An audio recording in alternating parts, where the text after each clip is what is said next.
friends, it's Jen with the Sold by Jen team at Keller Williams Realty, and I want to chat today about building wealth. There's so many things we can talk about. Okay, building wealth. Question I get asked often is about, should I turn my current home into a rental property? Should I sell? Should I keep it? Should I sell? Should I keep it? Question that we get asked all the time. A few things that you want to think about, and we can deep dive into these in another video. We can meet and have a one-on-one and discuss this. I have to tell you, it is such an amazing way to build your portfolio, to build wealth. More millionaires are made during a recession. We're heading into a recession. What can you do? But I'm going to preface it by saying, A, you need to talk to a tax person, and B, do not do something that puts you outside of your own comfort zone.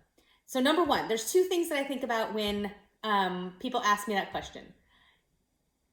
Number one is, does it pencil out? So if you were to keep the house, are you having cash flow?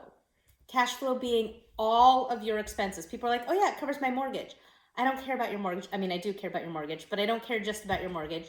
I care about, does it cover your mortgage? Does it cover the electric bill that you're paying? Does it cover the garbage bill that you're paying? Does it cover the landscaping that you're providing to your people? Does it cover your landscaping that you're not providing to your people that they're supposed to be doing, but when they're not doing, that you bring someone in to pay for it? Does it cover a furnace going out, right? If that number is going to be so close, then that's definitely a yellow light. I won't say it's a red light. I won't say it's a stop and don't do it. It's definitely a yellow light, because the only thing that's going to make it better is if you're positive that this house is gaining equity, and gaining equity at a rate that makes it worth holding on to.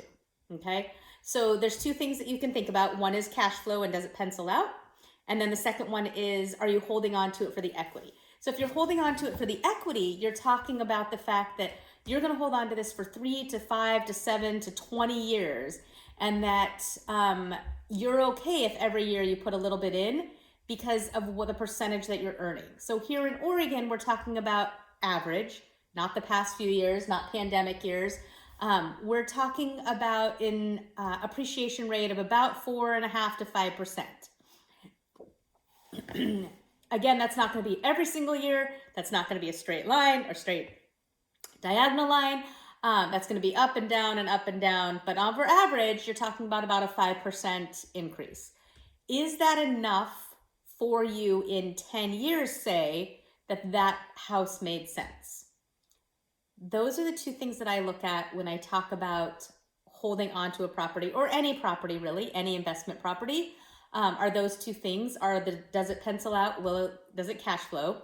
Or number two, are you gaining enough equity? That being said, in this case scenario, we're talking about, do you hold on to it and buy a second home?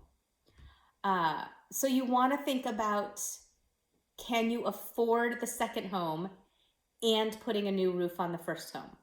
There's a lot of safety money, a safety net that you need to have rentals.